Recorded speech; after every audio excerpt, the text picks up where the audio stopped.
जय Shri Mahakal friends, welcome back to my channel. मैं हूं न्यूमेरो अतुल। फ्रेंड्स, आज बात करेंगे कुंडली के 11th हाउस की और जानेंगे कि जब केतु 11th हाउस में प्लेस हो जाते हैं तो वो किस तरह के रिजल्ट्स हमें देते हैं।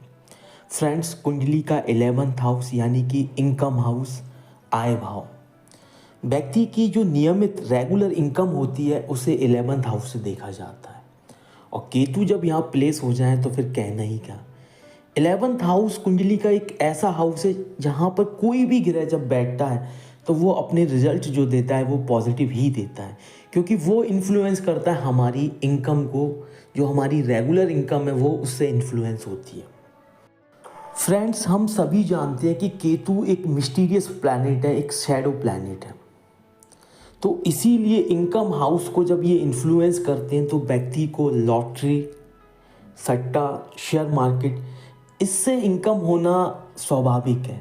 मैं सभी व्यूअर्स से भी पूछना चाहता हूँ, वो कमेंट्स में मुझे करके बताएं, जिन भी लोगों के 11th हाउस में केतु है, क्या वो सट्टे से, लॉटरी से, शेयर मार्केट से अपनी रेगुलर इनकम नहीं करते हैं।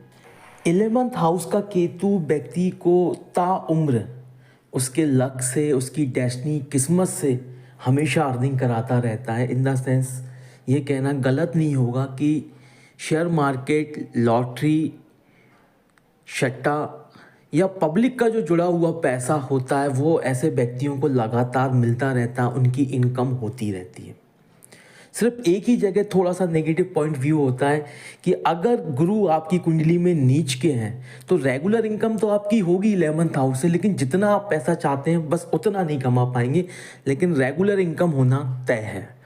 इसीलिए ऐसे जो व्यक्ति होते हैं वो शेयर मार्केट में आंख बंद करके इन्वेस्ट कर सकते हैं, ट्रेडिंग कर सकते हैं, और साथ ही हमेशा अपने स्किल्स का यूज़ करके, अपनी सेंस पावर का यूज़ करके इन्वेस्ट करिए, आपको हमेशा प्रॉफिट होगा। केतु की दृष्टि की बात करें 11th हाउस से तो वो पड़ती है 3rd हाउस पे, यानी कि जो हमारे पराक्रम का घर है वहाँ पर। सो फ्रेंड्स, ऐसे व्यक्ति सेंस पे काम करते हैं। जब तक उनका सेंस उनको नहीं कहता है कि उन्हें ये काम करना चाहिए या नहीं करना चाहिए, जब तक वो नहीं करेंगे। तो पूरा जो इनका काम करने का तरीका होता है, जिस सेक्टर में ये मेहनत करते हैं, जब तक इन्हें सेंस पावर नहीं मिलती है, जब तक ये उस काम को नहीं करते हैं, तो बहुत ज़्यादा सेंसेबल होते हैं। तो हर काम को करना पसंद नहीं करते हैं, अपनी मेहनत को व्यर्थ नहीं करते हैं। जिस भी जगह मेहनत करते हैं वहाँ से कुछ ना कुछ रिजल्ट जो है, आउटपुट जो है वो ज़रूर निकालते हैं। बेनिफिट होता है तभी वो काम करते हैं। इनकी मेहनत कभी भी बर्बाद नहीं होती है। 11th हाउस से जब 5वीं दृष्टि हार्ड वर्क 3rd हाउस पर पड़ती है तो थोड़े से ये आलसी हो जाते हैं।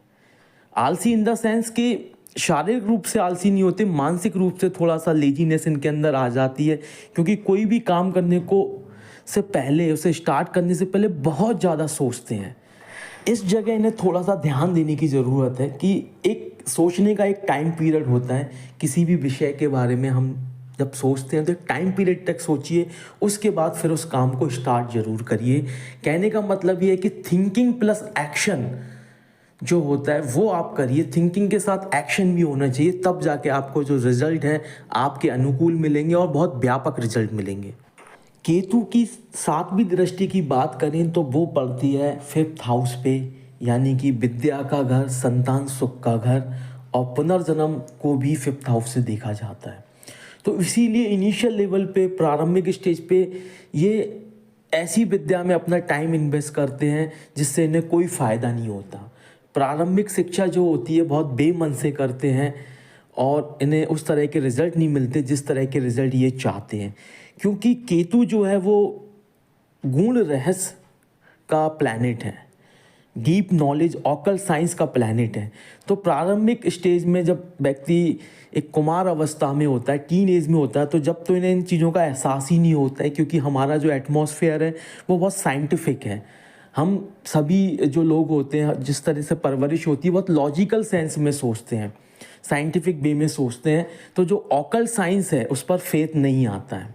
तो इसलिए ऑकल साइंस की कोई फॉर्मली एजुकेशन तो ये नहीं लेते हैं, ना ही इंडिया में या वर्ल्ड में ऑकल साइंस की कोई फॉर्मल एजुकेशन अवेलेबल है या कोई भी पेरेंट्स अलाउ करेंगे कि बच्चा ऑकल्ट साइंस में जाए इनिशियल लेवल पे।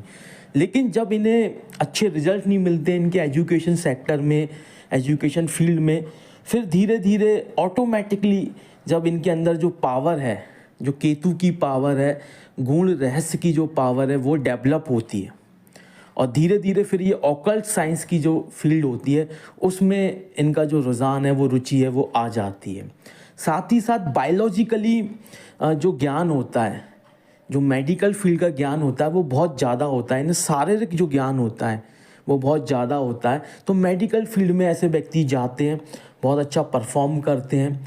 मेडिकल फील्ड में अलग अलग जो सेक्टर होते हैं, जैसे कि नाड़ी वैद्य, इस तरह की जो फील्ड होती है इनके लिए बहुत अच्छी होती है, इसमें बहुत अच्छी ग्रोथ भी करते हैं।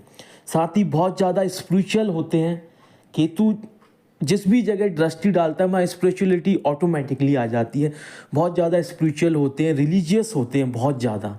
तो इस तरह की जो नॉलेज होती है वो इनके पास होती है। भले फॉर्मल नॉलेज इनके पास ना हो, एकेडमिक नॉलेज इनके पास ना हो, लेकिन फिर भी लोग इन्हें ज्ञानी मानते हैं, इन्हें सम्मान करते हैं। संतान सुख की बात करें, संतान होती है, संतान भी बहुत अच्छी होती है, लेकिन एक कन्फ्लिक्ट इनका हमेशा अपनी संतान के साथ बना होता है। आर्ग्यूमेंट हमेशा इनकी संतान से चलता रहता है। इनकी जो संतान है उसका पॉइंट ऑफ व्यू कुछ अलग होता है, इनका पॉइंट ऑफ व्यू अलग होता है। तो इस तरह से रेगुलर हमेशा आर्ग्यूमेंट चलते रहते हैं, खट्टे मीठे रिश्ते होते हैं। इमोशंस और डेडिकेशन तो बहुत होता है, लेकिन उस रिश्ते में ये अपनी अभिव्यक्ति नहीं कर पाते हैं, अपने बच्चे को, अपनी संतान को एहसास नहीं दिला पाते हैं कि ये उनसे कितना प्यार करते हैं। लेकिन एक टाइम पीरियड के बाद इनकी जो संतान होती है उसे भी एहसास हो जाता है कि इनके जो माता पिता हैं वो इनसे बहुत प्यार करते हैं। तो खट्टे मीठे रिश्ते होते हैं इनके संतान के साथ। साथ ही फिफ्थ हाउस का कनेक्शन पूर्व जन्म से होता है, हमारी पास्ट लाइफ से होता है। इसीलिए ऐसे व्यक्ति जो होते हैं जिनके 11th हाउस में केतु होता है, ये फैमिली की जो लेगेसी है उसे आगे बढ़ा के चलते हैं।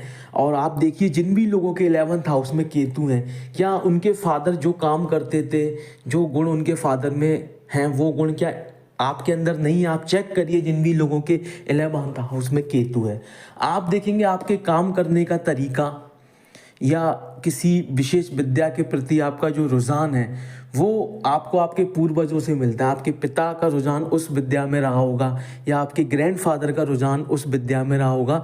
तो वो जो लेगेसी होती है उसको आगे बढ़ाने का काम भी बाखूबी ये लोग करते हैं जिन लोगों के 11th हाउस में केतु होता है। बात करें 9वीं दृष्टि की तो वो पड़ती है 7th हाउस पे, यानी कि मैरिज के घर पर, पार्टनरशिप के घर पर। तो फ्रेंड्स, ये अपनी जो इन लॉज होते हैं, इनका जो ससुराल पक्ष होता है उससे बहुत ज़्यादा एक्सपेक्टेशन रखते हैं, बहुत ज़्यादा फाइनेंशियली एक्सपेक्टेशन रखते हैं, जो कि इन्हें नहीं रखनी चाहिए। वहाँ पर थोड़ी सी निराशा इन्हें मिलती है। साथ ही 7th हाउस पार्टनरशिप का भी हाउस है। पार्टनरशिप भी इनकी किसी से भी लॉन्ग टर्म के लिए नहीं हो पाती है। पार्टनरशिप इनिशिएट ज़रूर होती है, लेकिन आगे चल के कहीं ना कुछ प्रॉब्लम ज़रूर आती है, क्योंकि जब ये किसी के साथ पार्टनरशिप करते हैं तो ज़्यादा सोचते नहीं हैं, बहुत जल्दी डिसीजन ले लेते हैं पार्टनरशिप करने के लिए। क्योंकि केतु का इन्फ्लुएंस ऐसा होता है कि व्यक्ति कनेक्ट होना चाहता है किसी ना किसी से, क्योंकि केतु के पास धड़ है, हाफ बॉडी है, तो वो पूरा होना चाहता है, तो इसलिए कनेक्ट करता है किसी से भी। अगर किसी ने इनसे थोड़ी सी भी इमोशनल बातें कर दी, थोड़ी सी इनकी हेल्प कर दी और थोड़ा सा इन्हें इम्प्रेस कर दिया, तो बहुत ज़्यादा डेडिकेट हो जाते हैं और उससे कनेक्ट हो जाते हैं।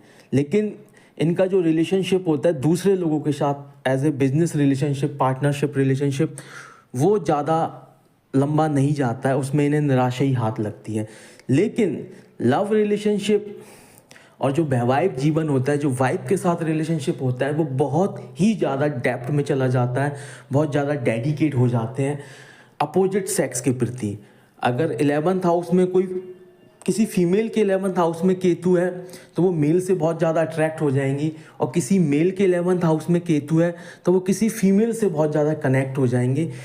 इसीलिए जब 11th हाउस के केतु की दृष्टि 7th हाउस पे पड़ती है तो अपोजिट सेक्स के साथ आप पार्टनरशिप कर सकते हैं, उनके साथ बिजनेस कर सकते हैं, लेकिन सेम सेक्स के साथ अगर फीमेल है तो फीमेल के साथ पार्टनरशिप मत करिए, अगर मेल है तो मेल के साथ मत करिए, तो फिर लॉस नहीं होगा।